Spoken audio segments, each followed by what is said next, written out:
The Master's Mysteries, Tales of Magical Mastery, Episode 22. Previously, we mentioned that Liao Fengyi and Old Dao, in order to prevent the corpse from transforming, burned the body of the second chieftain into charcoal. "Why aren't you leaving yet? Do I need to escort you?" But upon turning around, he realized that the tiger lady had not left. She was just staring blankly at Liao Fengyi. Seeing this, the usually slow Liao Fengyi pointed his finger and roared at the tiger lady. Upon Liao Fengyi's roar, the tiger lady, known for her fiery temper, surprisingly seemed rather delicate. In the end, she even started crying. Her beauty enhanced by her tears, she bore no resemblance to the fierce spirit she had displayed earlier. "Why? Are you crying?" "I haven't even started yet." At this moment, Liao Fengyi was at a loss. He had never encountered a girl crying in front of him before, making him feel as if he had bullied someone. His face instantly turned red. "I'm crying because my life is miserable. It's none of your business." Perhaps it was due to pent-up frustration, but the tiger lady seemed to have found a release. Her tears just wouldn't stop, leaving Liao Fengyi even more helpless. "Hey, what do you mean by that?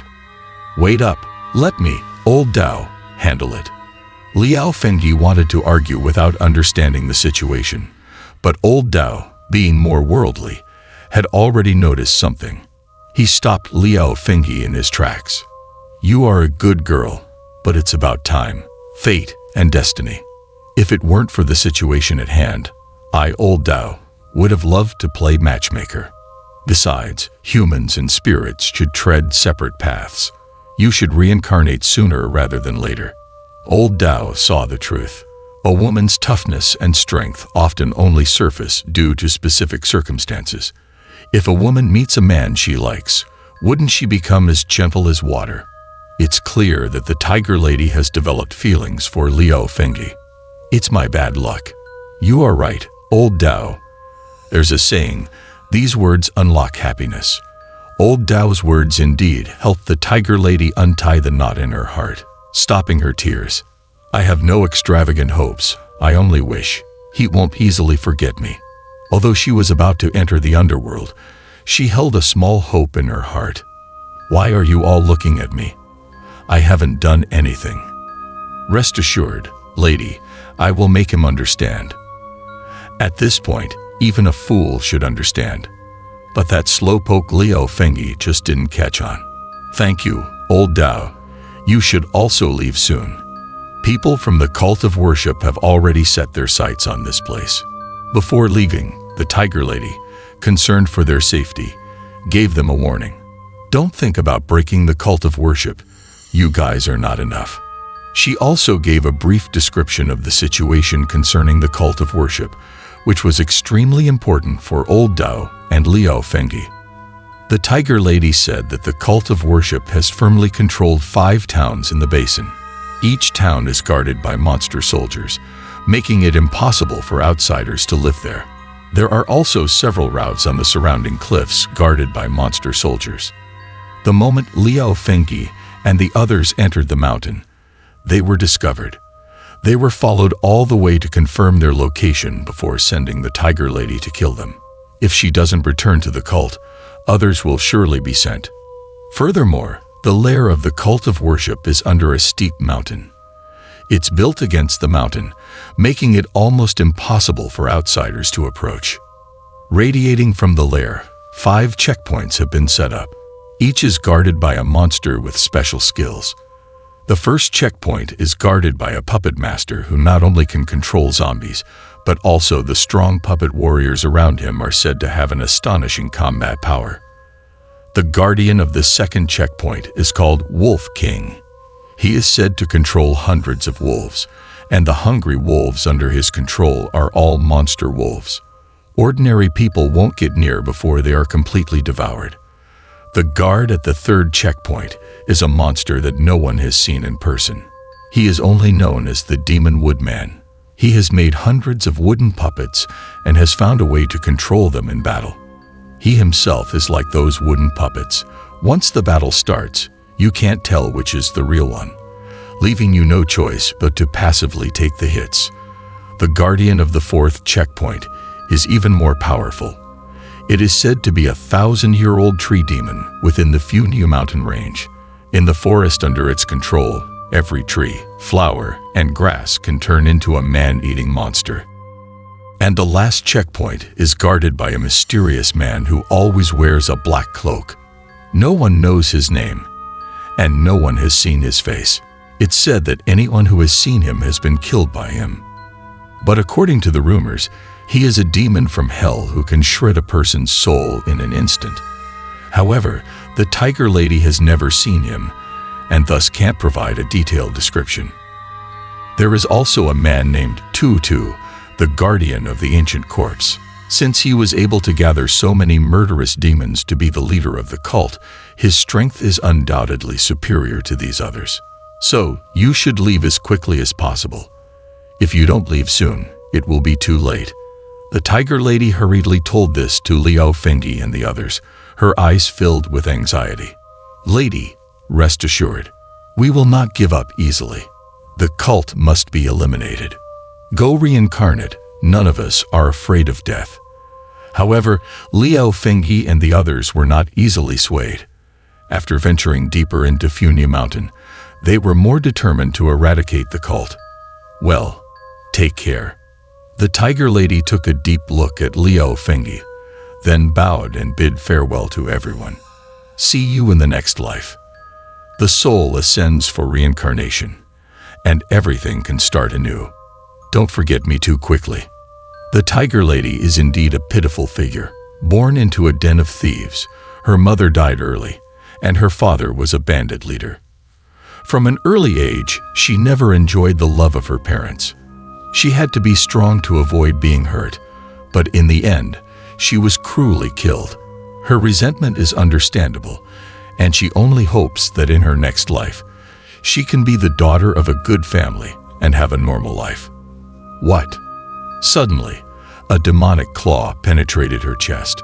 Before she could react, the demon claw retracted, leaving a large hole in the Tiger Lady. At the same time, her soul was shattered. I hope in my next life, I won't have such a hard fate. But just as the Tiger Lady was about to enter the cycle of rebirth, she suddenly let out a horrific scream. Tiger Lady. This sudden change happened in an instant. Everyone's attention was on the Tiger Lady. Nobody expected this to happen. They only realized when the Tiger Lady's soul fell to the ground. Why? Why? Once the soul is shattered, there's no other way but to perish. There's no chance for reincarnation. Why is fate so cruel to me? 3 consecutive whys, and the Tiger Lady shed tears of resentment. Lady, you? This is so unfair. Soon, the Tiger Lady's soul turned into a puff of green smoke and slowly dissipated. Those who betray the cult shall be killed without mercy.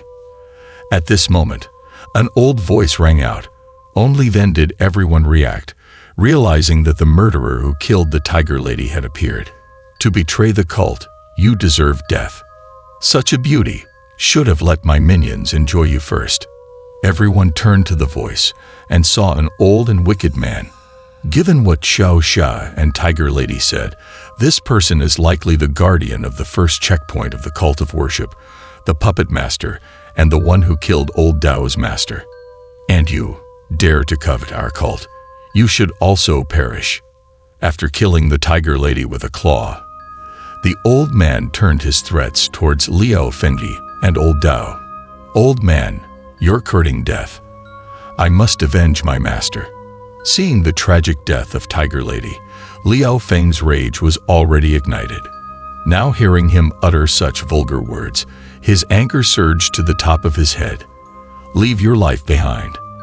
Liao Feng may have been slow to express emotions, but he understood that Tiger Lady would not have fallen victim if she had not been worried about them, informing them of the cult's situation and thus delaying her escape. He remembered this kindness. At this moment, Liao Feng was seething with rage. His first move was a lethal one. He launched a flurry of copper coins, and charged forward with a short knife. "Go on, good boy."